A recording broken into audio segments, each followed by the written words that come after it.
ನಮಸ್ಕಾರ. ಕನ್ನಡ ಒನ್ ನ್ಯೂಸ್ಗೆ ಸ್ವಾಗತ. ನಾನು ನಿಮ್ಮ ಭಾಗ್ಯನಾರಾಯಣ ಬೊಗ್ಗವರಪು.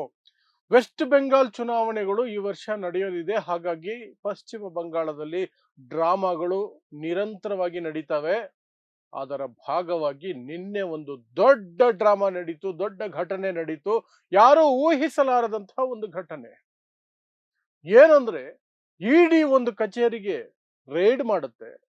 ಆ ಕಚೇರಿಯಲ್ಲಿ ತೃಣಮೂಲ ಕಾಂಗ್ರೆಸ್ ಟಿಎಂಸಿ ಮಮತಾ ಬ್ಯಾನರ್ಜಿಯವರ ಪಕ್ಷದ ಚುನಾವಣಾ ತಂತ್ರಗಾರಿಕೆಯ ದಾಖಲೆಗಳಿರ್ತವೆ. ಮುಂದೆ ಚುನಾವಣೆಯಲ್ಲಿ ಏನೇನು ಮಾಡಬೇಕು ಅಂತ ಪ್ಲಾನಿಂಗ್ ನಡೆಯುವಂತಹ ಕಾಗದ ಪತ್ರಗಳಿರ್ತವೆ, ಅಥವಾ ಮಾಹಿತಿ ಇರುವಂತಹ ಹಾರ್ಡ್ ಡಿಸ್ಕ್ ಇರುತ್ತೆ. ಆ ಇಡಿ ರೈಡ್ ನಡುವೆ ಮಮತಾ ಬ್ಯಾನರ್ಜಿ ಬರ್ತಾರೆ, ಒಳಗಡೆ ಹೋಗ್ತಾರೆ, ದಾಖಲೆಗಳನ್ನ, ಅವರ ಪಕ್ಷಕ್ಕೆ ಸಂಬಂಧಪಟ್ಟಂತಹ ಹಾರ್ಡ್ ಡಿಸ್ಕ್ ಅನ್ನ ತಗೊಂಡು ಹೊರಗಡೆ ಬರ್ತಾರೆ. ಇದರ ವಿರುದ್ಧ ಈಗ ಇಡಿ ಕೋರ್ಟಿಗೆ ಹೋಗಿದೆ, ನಮ್ಮ ತನಿಖೆಯಲ್ಲಿ ಅಡ್ಡಿ ಬರ್ತಿದ್ದಾರೆ ಅಂತ. ಪ್ಲಸ್ ಅಮಿತ್ ಶಾ ಗೃಹ ಸಚಿವರು, ಇದು ಅಸಂವಿಧಾನಿಕವಾದಂತಹ ನಡೆ, ಇದನ್ನು ಒಪ್ಪಕ್ಕಾಗಲ್ಲ. ಒಂದು ತನಿಖಾ ಸಂಸ್ಥೆ ರೇಡ್ ಮಾಡ್ತಿರ್ಬೇಕಾದ್ರೆ ಯಾರಿಗೂ ಒಳಗಡೆ ಹೋಗೋದಕ್ಕೆ ಅಲೋಡ್ ಇಲ್ಲ. ಆದ್ರೆ ಮುಖ್ಯಮಂತ್ರಿಗಳು, ಸಂವಿಧಾನಾತ್ಮಕ ಹುದ್ದೆಯಲ್ಲಿರುವಂತಹ ಮುಖ್ಯಮಂತ್ರಿಗಳು ಅದರ ನಡುವೆ ಒಳಗಡೆ ನುಗ್ಗಿ, ಬಲವಂತಕ್ಕೆ ನುಗ್ಗಿ ದಾಖಲೆಗಳನ್ನು ತಗೊಂಡು ಹೋಗ್ತಾರೆ ಅಂದ್ರೆ ಏನರ್ಥ ಅಂತ ಬಿಜೆಪಿ ಅಮಿತ್ ಶಾ. ಇದರ ನಡುವೆ ಎದ್ದಿರುವಂತಹ ಪ್ರಶ್ನೆ, ಮಮತಾ ಬ್ಯಾನರ್ಜಿ ಅವರ ಬಂಧನ ಆಗತ್ತಾ ಅಂತ. ಸೊ ಏನಿದು ಇಡೀ ಪ್ರಕರಣ? ಯಾವ ಕಚೇರಿಗೆ ನುಗ್ಗಿದ್ದಕ್ಕೆ, ಅಥವಾ ಯಾವ ಕಚೇರಿಯ ಮೇಲೆ ಇಡಿ ದಾಳಿ ಮಾಡಿದ್ದಕ್ಕೆ ಮಮತಾ ಬ್ಯಾನರ್ಜಿ ಅವರು ಒಳಗಡೆ ನುಗ್ಗಿ ಆ ದಾಖಲೆಗಳನ್ನು ತಗೊಂಡು ಬಂದ್ರು? ವಿವರಿಸುವಂತಹ ಪ್ರಯತ್ನವನ್ನು ಮಾಡ್ತೇನೆ. ಸೊ ನಾನು ಹೇಳ್ದಂಗೆ, ಪಶ್ಚಿಮ ಬಂಗಾಳದಲ್ಲಿ ಚುನಾವಣೆಗಳು ಹತ್ರ ಬಂದಿರೋದ್ರಿಂದ ಅಮಿತ್ ಶಾ ಆಟ ಶುರುವಾಗುತ್ತೆ. ತನಿಖಾ ಸಂಸ್ಥೆಗಳನ್ನ ಯಾವ ರೀತಿ ಬಳಸ್ಕೊಳ್ಬೇಕು ಆ ರೀತಿ ಬಳಸ್ಕೊಳ್ಳೋದಕ್ಕೆ ಶುರು ಮಾಡ್ತಾರೆ. ಎಲ್ಲೆಲ್ಲಿ ರೇಡ್ಗಳಾಗಬೇಕು ಆಗೋದಕ್ಕೆ ಶುರು ಆಗ್ತವೆ. ಅದು ಆರಂಭ ಆಗಿದೆ. ನಿನ್ನೆ ಕೋಲ್ಕತ್ತಾದಲ್ಲಿರುವಂತಹ ಐಪ್ಯಾಕ್ ಅನ್ನುವಂತಹ ಸಂಸ್ಥೆ, ಈ ಸಂಸ್ಥೆಯನ್ನ ಹುಟ್ಟು ಹಾಕಿದ್ದು ಪ್ರಶಾಂತ್ ಕಿಶೋರ್. ಏನ್ ಸಂಸ್ಥೆ ಇದು ಅಂದ್ರೆ, ಸ್ಟ್ರಾಟಜಿ ಮಾಡೋದು, ಎಲೆಕ್ಷನ್ ಸ್ಟ್ರಾಟಜಿ ಮಾಡಿಕೊಡುವಂತಹ ಸಂಸ್ಥೆ. ಯಾರು ದುಡ್ಡು ಕೊಟ್ರೆ ಆ ಪಕ್ಷದವರಿಗೆ ಚುನಾವಣೆಯಲ್ಲಿ ಅವರು ಸ್ಟ್ರಾಟಜಿಗಳನ್ನ ಮಾಡಿಕೊಡ್ತಾರೆ. 2014ರಲ್ಲಿ ಮೋದಿ ಅವರಿಗೆ ಅವರೇ ಮಾಡಿದ್ದು. ಆ ನಂತರ ಬೇರೆ ಬೇರೆ ರಾಜ್ಯಗಳಲ್ಲಿ ಬೇರೆ ಬೇರೆ ಪಕ್ಷಗಳಿಗೆ ಮಾಡಿದ್ದಾರೆ. ಎಲ್ಲಾ ಪಕ್ಷಗಳ ಜೊತೆನೂ ಕೆಲಸ ಮಾಡಿದ್ದಾರೆ ಅವರು. ಸೊ ಐಪ್ಯಾಕ್ ಅನ್ನುವಂಥದ್ದು ಇಂಡಿಯನ್ ಪೊಲಿಟಿಕಲ್ ಆಕ್ಷನ್ ಕಮಿಟಿ ಅಂತ ಪ್ರಶಾಂತ್ ಕಿಶೋರ್ ಹೆಸರಿಟ್ಟು ಅದನ್ನು ಮಾಡಿದ್ದು. ಈಗ ಪ್ರಶಾಂತ್ ಕಿಶೋರ್ ಬಿಹಾರದಲ್ಲಿ ಅವರು ರಾಜಕೀಯದಲ್ಲಿ ತೊಡಗಿರೋದ್ರಿಂದ ಅಧಿಕೃತವಾಗಿ ಆ ಕಂಪನಿಯ ಲಿಸ್ಟ್ ನಲ್ಲಿ, ಡೈರೆಕ್ಟರ್ಸ್ ಲಿಸ್ಟ್ ನಲ್ಲಿ ಅವರ ಹೆಸರಿಲ್ಲ. ಅದನ್ನ ಪ್ರತೀಕ್ ಜೈನ್ ಅನ್ನುವಂಥವ್ರು ನಡೆಸ್ಕೊಂಡು ಹೋಗ್ತಿದ್ದಾರೆ. ಆದ್ರೆ ಪ್ರಶಾಂತ್ ಕಿಶೋರ್ ಅವ್ರದೇ ಅದು ಅನ್ನುವಂಥದ್ದು ವಾದಗಳು ಇದ್ದಾವೆ. ಆ ಒಂದು ಐಪ್ಯಾಕ್ ಇದೆಯಲ್ಲ, ಆ ಸಂಸ್ಥೆಯ ಕಚೇರಿಯ ಮೇಲೆ ಇಡಿ ರೇಡ್ ಆಯ್ತು. ಏನು, ಕೋಲ್ ಸ್ಕ್ಯಾಮ್ಗೆ ಸಂಬಂಧಪಟ್ಟಂತಹ ಕೆಲವು ದಾಖಲೆಗಳಲ್ಲಿದ್ದಾವೆ ಅಂತ ಒಂದು. ಇನ್ನೊಂದು, ಹವಾಲಾ ಮನಿ ಟ್ರಾನ್ಸ್ಫರ್ ನಲ್ಲಿ, ಘೋಟಾಲದಲ್ಲಿ ವಿಷಯ, ಅಲ್ಲಿ ತನಿಖೆ ಆಗಬೇಕು, ರೇಡ್ ಆಗಬೇಕು ಅಂತ ಇಡಿ ರೇಡ್ ಮಾಡಿದೆ, ಎನ್ಫೋರ್ಸ್ಮೆಂಟ್ ಡೈರೆಕ್ಟರೇಟ್. ಆ ಸಂದರ್ಭದಲ್ಲಿ ಅಲ್ಲಿಗೆ ಮಮತಾ ಬ್ಯಾನರ್ಜಿ ವೇಗವಾಗಿ ಬರ್ತಾರೆ.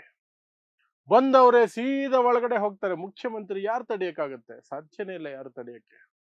ಒಳಗಡೆ ಹೋದವರೇ ತಮಗೆ ಬೇಕಾದ ದಾಖಲೆಗಳನ್ನ, ಹಾರ್ಡ್ ಡಿಸ್ಕ್ ಅನ್ನ ತಗೊಂಡು ಹೊರಗಡೆ ಬರ್ತಾರೆ. ಹೊರಗಡೆ ಬಂದು ಮೈಕ್ ತಗೊಂಡು ವಿವರಿಸ್ತಾರೆ, ಯಾಕೆ ಹೋದೆ, ಏನು ಮಾಡಿದೆ ಅಂತ ಎಲ್ಲ ವಿವರಿಸ್ತಾರೆ. ಯಾಕೆ ಮಮತಾ ಬ್ಯಾನರ್ಜಿ ಅವ್ರಿಗೇನು ಐಪ್ಯಾಕ್ ಸಂಸ್ಥೆ ಮೇಲೆ ದಾಳಿ ಮಾಡಿದ್ರೆ ಅವ್ರಿಗೇನು ಅಂದ್ರೆ, ಈ ವರ್ಷ ಚುನಾವಣೆ ಇದೆಯಲ್ಲ ವೆಸ್ಟ್ ಬೆಂಗಾಲ್ ಅಸೆಂಬ್ಲಿಗೆ, ಆ ಚುನಾವಣೆಯಲ್ಲಿ ತೃಣಮೂಲ ಕಾಂಗ್ರೆಸ್ಸಿಗೆ ಇವರೇ ಸ್ಟ್ರಾಟಜಿಸ್ಟ್ಗಳು. ಐಪ್ಯಾಕ್ ಕಂಪನಿಯ ಜೊತೆನೆ ಅವರು ಒಪ್ಪಂದ ಮಾಡ್ಕೊಂಡಿರೋದು, ಚುನಾವಣಾ ಸ್ಟ್ರಾಟಜಿ ಮಾಡೋದಕ್ಕೆ, ಚುನಾವಣಾ ತಂತ್ರಗಾರಿಕೆ ಮಾಡೋದಕ್ಕೆ. ಹಾಗಾಗಿ ತಮ್ಮ ಪಕ್ಷದ ಚುನಾವಣಾ ತಂತ್ರಗಾರಿಕೆ ಎಲ್ಲ ವಿವರಗಳು ಇರುವಂತಹ ದಾಖಲೆಗಳು ಐಪ್ಯಾಕ್ ಕಚೇರಿ ಒಳಗಡೆ ಇದ್ದಾವೆ. ಅದನ್ನ ಪಡ್ಕೊಳ್ಳೋದಕ್ಕೇನೆ, ನಮ್ಮ ಚುನಾವಣಾ ಪ್ರಚಾರದ ಏನು ತಂತ್ರ ಇದೆ ಅದನ್ನ ತಿಳಿದುಕೊಳ್ಳೋದಕ್ಕೇನೆ ಈ ರೇಡ್ ಮಾಡಿರೋದು. ಅದನ್ನ ತಿಳ್ಕೊಳ್ಳೋಕೆ ನಾನು ಬಿಡಲ್ಲ. ಅದು ನನ್ನ ಪಕ್ಷದ ಆಂತರಿಕ ವಿಚಾರ, ನನ್ನ ಪಕ್ಷದ ತಂತ್ರಗಾರಿಕೆಯನ್ನ ತಿಳ್ಕೊಳ್ಳುವಂತಹ ಅದಕ್ಕೆ ಇಂತಹ ನೀಚ ಕೃತ್ಯವನ್ನ ಅಮಿತ್ ಶಾ ಅಂಡ್ ಸರ್ಕಾರ ಮಾಡಿದೆ ಅಂತ ಇವರು ವಾಗ್ದಾಳಿ ನಡೆಸಿದ್ರು. ಮಮತಾ ಬ್ಯಾನರ್ಜಿ ಅವ್ರು ಹೇಳೋದೊಂದೇ, ನನ್ನ ಪಕ್ಷದ ವಿಚಾರಗಳು ಅಥವಾ ನನ್ನ ಪಕ್ಷದ ಆಂತರಿಕ ವಿಚಾರಗಳು ಇರುವಂತಹ ಕಚೇರಿ ಯಾಕೆ ರೇಡ್ ಮಾಡ್ತೀವಿ? ಬಿಜೆಪಿ ಕಚೇರಿಯನ್ನು ರೇಡ್ ಮಾಡಿದ್ರೆ ಸುಮ್ಮನೆ ಇರ್ತೀರಾ ನೀವು? ನೇರವಾಗಿ ಕೇಳಿದ್ರು. ಸೊ ಅದಾಯ್ತು. ಆನಂತರ IT ರೇಡ್ ಆಗ್ತಿದೆ, ಅಲ್ಲಿಗೂ ಹೋಗ್ತೀನಿ ಅಂದ್ಬಿಟ್ರು Mamata Banerjee. Full high drama, full high drama. ಈ ಸ್ಪೀಚ್ ಕೊಟ್ರಲ್ಲ ಮಮತಾ ಬ್ಯಾನರ್ಜಿ, ಆ ಸ್ಪೀಚ್ ಅಲ್ಲಿ ಅವರು ಬಳಸಿದಂತಹ ಭಾಷೆ ಅಥವಾ ಬಳಸಿದ ಪದಗಳಿದಾವಲ್ಲ, ಅವು ಸಹ ತೀಕ್ಷ್ಣವಾಗಿದ್ವು. ಬಹಳ ಪವರ್ಫುಲ್ ಪದಗಳನ್ನು ಬಳಸ್ಕೊಂಡ್ರು ಅವರು. ಏನಂತಪ್ಪ ಅವರು ಬಳಸಿದ್ದು? ಅಮಿತ್ ಶಾ ಇಸ್ ಎ ನಾಟಿ ಹೋಮ್ ಮಿನಿಸ್ಟರ್. ನಾಟಿ ಹೋಮ್ ಮಿನಿಸ್ಟರ್, ಕುಚ್ಚೆಷ್ಟೇ ಮಾಡ್ತಾರೆ ಇಂಥ ಹೋಮ್ ಮಿನಿಸ್ಟರ್, ಬೇಕು ಅಂತ ಟಾರ್ಗೆಟ್ ಮಾಡ್ತಿರೋದು. ಪೂರ್ತಿ ಅಟ್ಯಾಕ್ ಅಂದ್ರೆ ಅಟ್ಯಾಕ್. ಸೊ ಅದಾದ ತಕ್ಷಣನೇ ಬಿಜೆಪಿಯವರು ಶುರು ಹಚ್ಕೊಂಡ್ರು. ಸಂವಿಧಾನಾತ್ಮಕವಾಗಿ ಒಂದು ಸ್ವತಂತ್ರ ತನಿಖಾ ಸಂಸ್ಥೆ ತನಿಖೆ ಮಾಡ್ತಿರ್ಬೇಕಾದ್ರೆ, ರೇಡ್ ಮಾಡಿರ್ಬೇಕಾದ್ರೆ ಯಾರಿಗೂ ಅಲೋಡ್ ಇಲ್ಲ. ಇವ್ರು ಹೇಗೆ ಹೋಗಿ ಅದನ್ನ ತಗೊಂಡು ಬಂದ್ರು, ಅವ್ರು ತಂದಿದ್ದ ದಾಖಲೆಗಳು ಏನು, ಯಾರನ್ನ ರಕ್ಷಣೆ ಮಾಡೋದಕ್ಕೆ ಅವ್ರು ಈ ರೀತಿ ಮಾಡ್ತಿದ್ದಾರೆ ಅಂತ ಬಿಜೆಪಿ. ಈ ಕಡೆ ಇಡಿ ಅವರು ಒಂದು ಸ್ಟೇಟ್ಮೆಂಟ್ ಅನ್ನು ರಿಲೀಸ್ ಮಾಡಿ ಹೇಳ್ತಾರೆ, ಅದು ಯಾವುದೇ ರೀತಿ ಪೊಲಿಟಿಕಲ್ ರೇಡ್ ಆಗಿರ್ಲಿಲ್ಲ, ನಾವು ಯಾರ ಪರವಾಗಿಯೂ ಕೆಲಸ ಮಾಡ್ತಿಲ್ಲ, ನಾವು ಹೋಗಿದ್ದು ಕೋಲ್ ಸ್ಕ್ಯಾಮ್ಗೆ ಸಂಬಂಧಪಟ್ಟಂತಹ ತನಿಖೆಯ ಭಾಗವಾಗಿ ಮತ್ತು ಹವಾಲಾ ಕೇಸ್ಗೆ ಒಂದಕ್ಕೆ ಸಂಬಂಧಪಟ್ಟಂತಹ ಮನಿ ಟ್ರಾನ್ಸ್ಫರ್ ವಿಚಾರಕ್ಕೆ ನಾವು ಹೋಗಿದ್ವಿ. ನಮ್ಮ ಕೆಲಸ ನಾವು ಮಾಡ್ತಿದ್ವಿ. ಇವರು ಮಧ್ಯದಲ್ಲಿ ನುಗ್ಗಿದ್ದಾರೆ, ಇವರ ವಿರುದ್ಧ ನಾವು ಕೋರ್ಟ್ಗೆ ಹೋಗ್ತಿದೀವಿ ಅಂತ ಕೋರ್ಟ್ಗೆ ಹೋಗಿದ್ದಾರೆ.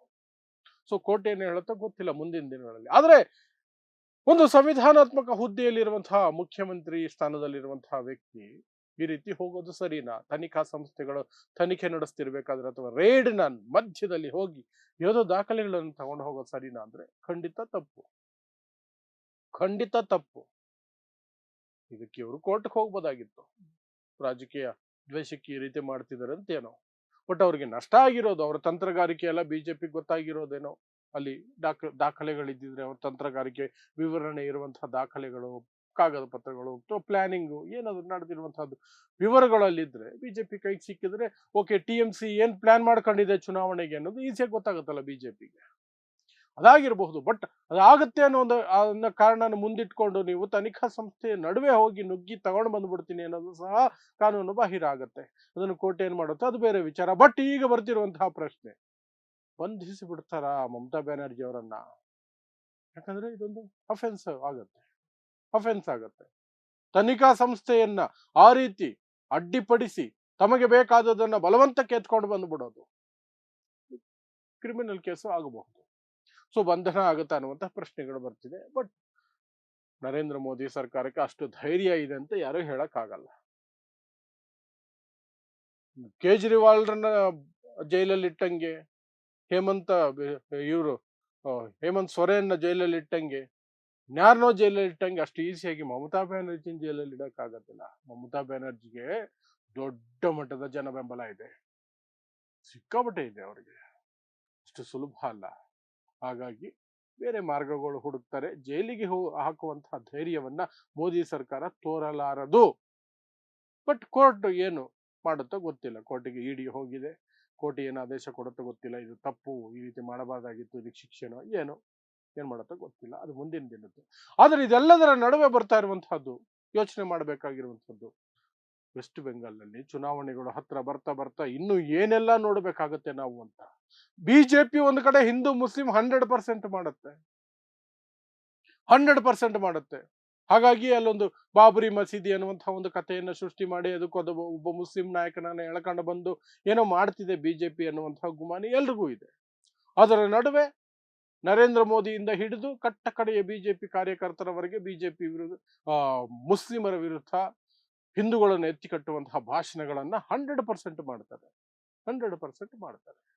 ಇದೆಲ್ಲದರ ನಡುವೆ ಈ ರೀತಿ ಫೈಟ್ಗಳು ಸಹ ವೆಸ್ಟ್ ಬೆಂಗಾಲ್ ಪ್ರಥಮ ಬಾರಿಗೆ ಇಡೀ ದೇಶದಲ್ಲಿ ನೋಡೋದಕ್ಕೆ ಸಿಗ್ತಾ ಇದೆಯಲ್ಲ. ಸೊ ವೆಸ್ಟ್ ಬೆಂಗಾಲ್ ಅನ್ನ ಗೆಲ್ಲಲೇಬೇಕು ಅಂತ ಬಿಜೆಪಿ ಎಷ್ಟು ಪಟ್ಟು ಬಿದ್ದಿದೆ, ಯಾವ ರೀತಿ ಅದು ಮಾಡಲೇಬೇಕು ಅಂತ ಹಠಕ್ಕೆ ಬಿದ್ದಿದೆ ಅನ್ನೋದು ಈ ಪ್ರಕರಣದಿಂದ ಸಹ ಗೊತ್ತಾಗತ್ತೆ. ಮತ್ತು ಇದನ್ನ ನಾನು ಬಚಾವ್ ಮಾಡ್ಕೊಳ್ತೀನಿ, ನಾನು ಗೆಲ್ತೀನಿ ಅಂತ ಮಮತಾ ಬ್ಯಾನರ್ಜಿನು ಯಾವುದೇ ಮಟ್ಟಕ್ಕೂ ಇಳಿಯೋದಕ್ಕೆ ನಾನು ಸಿದ್ಧವಾಗಿದ್ದೀನಿ ಅಂತ ತೋರಿಸೋದಕ್ಕೂ ಸಹ ಈ ಒಂದು ಘಟನೆ ಒಂದು ಸಾಕ್ಷಿಯಾಗಿ ಸಿಗ್ತಾ ಹೋಗುತ್ತೆ. ಸೊ ಬಿಜೆಪಿ TMC ಎರಡೂ ಜಿದ್ದಿಗೆ ಬಿದ್ದಿದ್ದಾವೆ, ಇಬ್ರು ಹಿಂದೆ ಸರಿಯೋ ಮಾತೇ ಇಲ್ಲ ಅನ್ನೋ ರೀತಿಯಲ್ಲಿ ಫೈಟಿಗೆ ಇಳಿದಿದ್ದಾರೆ. ಮುಂದೇನಾಗುತ್ತೆ ಗೊತ್ತಿಲ್ಲ, ಅದು ಮುಂದಿನ ದಿನಗಳಲ್ಲಿ ಬೆಳವಣಿಗೆಗಳಾದಂಗೆ ನಿಮ್ಗೆ ತಿಳಿಸುವಂತಹ ಪ್ರಯತ್ನವನ್ನ ಮಾಡ್ತೀನಿ. ಸೊ ನೋಡ್ತಾ ಇರಿ ಸಮಾಜಕ್ಕಾಗಿ ಕನ್ನಡ 1 ನ್ಯೂಸ್. ನಮಸ್ಕಾರ.